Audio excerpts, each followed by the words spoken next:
नमः शिवाय। दोस्तों, हम सबने महादेव के रूप को देखा है। उनके माथे पर चंद्रमा, जटाओं में गंगा, हाथों में त्रिशूल और गले में लिपटे नागराज वासुकी। लेकिन क्या आपने कभी सोचा है कि जिस नागराज वासुकी के एक फुंकार से पूरी सृष्टि भस्म हो सकती है, वो महादेव के गले में इतने शांत कैसे रहते हैं? आज हम इतिहास और पुराणों के पन्नों को पलटेंगे और जानेंगे समुद्र मंथन की वो अनदेखी कहानी, जिसे आज तक आपसे छुपाया गया। आज इस 10 मिनट के वीडियो में हम सिर्फ एक कहानी नहीं सुनेंगे, बल्कि महादेव के नीलकंठ बनने और सांपों के राजा वासुकी के समर्पण के उस महारहस्य को जानेंगे जो आपके रोंगटे खड़े कर देगा।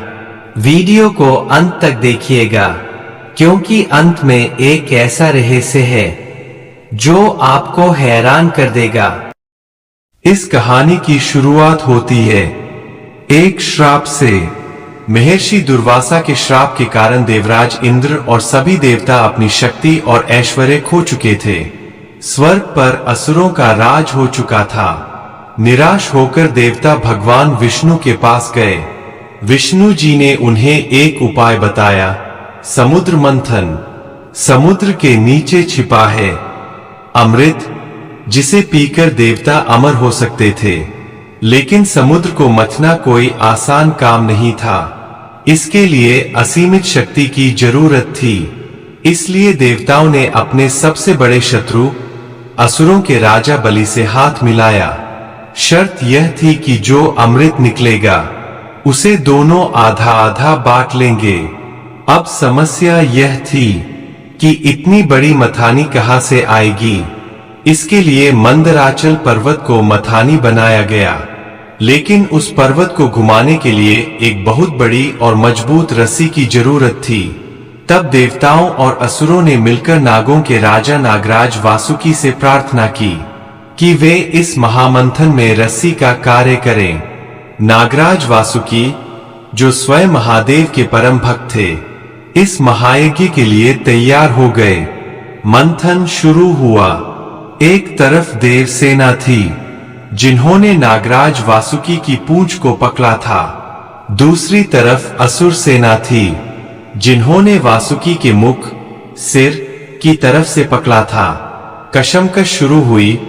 मंदराचल पर्वत घूमने लगा और क्षीर सागर की लहरें उठने लगीं। सैकड़ों वर्षों तक यह मंथन चलता रहा। समुद्र में से एक एक करके दिव्य रत्न निकलने लगे।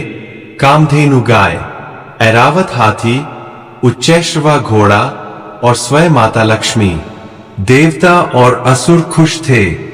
लेकिन तभी कुछ ऐसा हुआ जिसने ब्रह्मांड के अंत की घंटी बजा दी।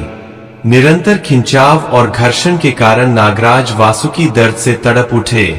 उनके मुख से भयानक, काला और धधकता हुआ धुआं निकलने लगा।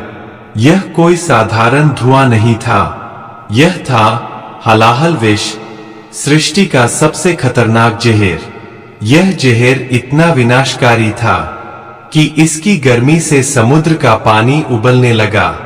देवता और असुर, जो अब तक अमृत के लिए लड़ रहे थे, अपनी जान बचाकर भागने लगे। जो भी उस विष की हवा के संपर्क में आता, वो तुरंत जलकर भस्म हो जाता। चारों तरफ हाहाकार मच गया। जब ब्रह्मा जी और विष्णु जी ने देखा कि इस विष को रोकने की शक्ति ब्रह्मांड में किसी के पास नहीं है, तो वे सब मिलकर कैलाश की ओर दौड़े। वहां महादेव अपनी गहरी समाधि में लीन थे। देवताओं ने करुण पुकार की, हे त्रिलोकीनाथ, हे आशुतोष, रक्षा कीजिए। अगर यह विष नहीं रुका तो आपकी बनाई यह सृष्टि आज ही समाप्त हो जाएगी। महादेव ने अपनी आंखें खोलीं।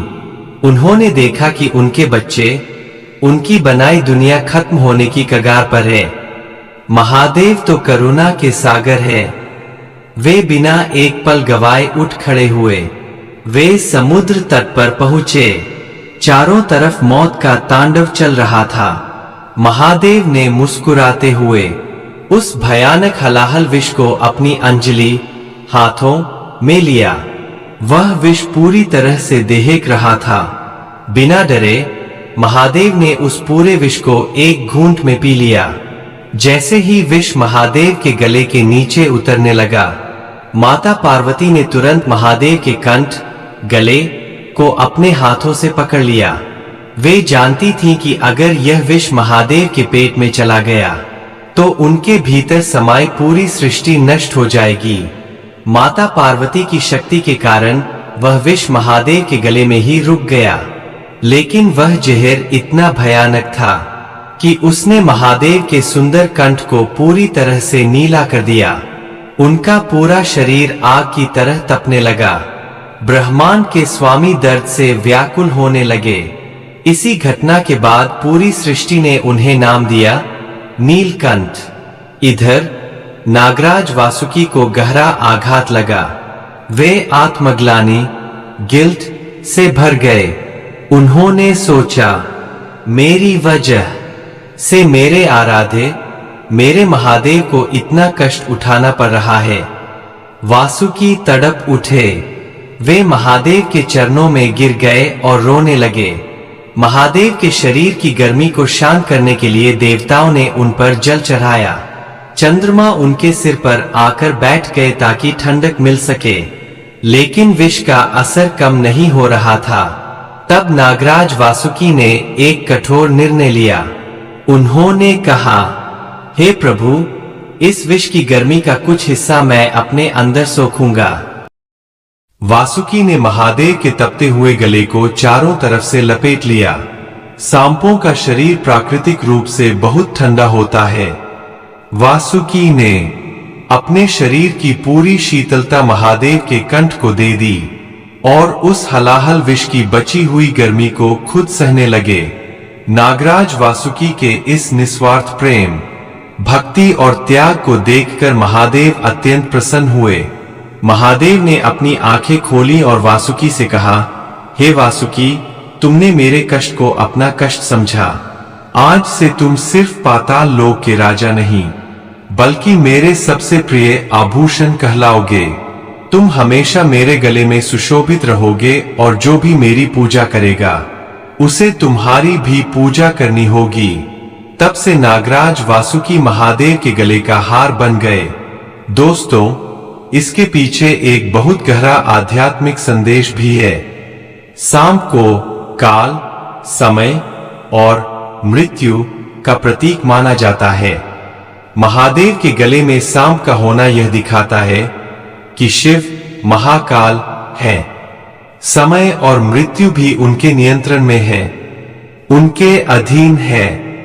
सांप हमारे अंदर के क्रोध और अहंकार का भी प्रतीक है।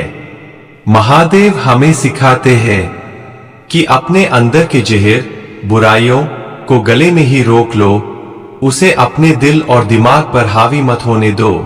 तो दोस्तों, यह थी नागराज वासुकी और महादेव के नीलकंठ बनने की वो महागाथा। जब भी आप महादेव के गले में सांप को देखें तो याद रखिएगा कि यह सिर्फ एक आभूषण नहीं है, यह एक भक्त के समर्पण और भगवान की करुणा का सबसे बड़ा प्रतीक है। अगर आज की यह प्रस्तुति आपको पसंद आई हो और महादेव के प्रति आपकी भक्ति थोड़ी भी गहरी हुई हो, तो इस वीडियो को अपने परिवार और दोस्तों के साथ जरूर शेयर करें। कमेंट बॉक्स में अपनी हाजिरी लगाएं और पूरे दिल से लिखें, हर हर महादेव। चैनल पर नए हैं तो सब्सक्राइब करना न भूलें, क्योंकि हम ऐसी ही दिव्य और रहस्यमय कहानियां आपके लिए लाते रहेंगे।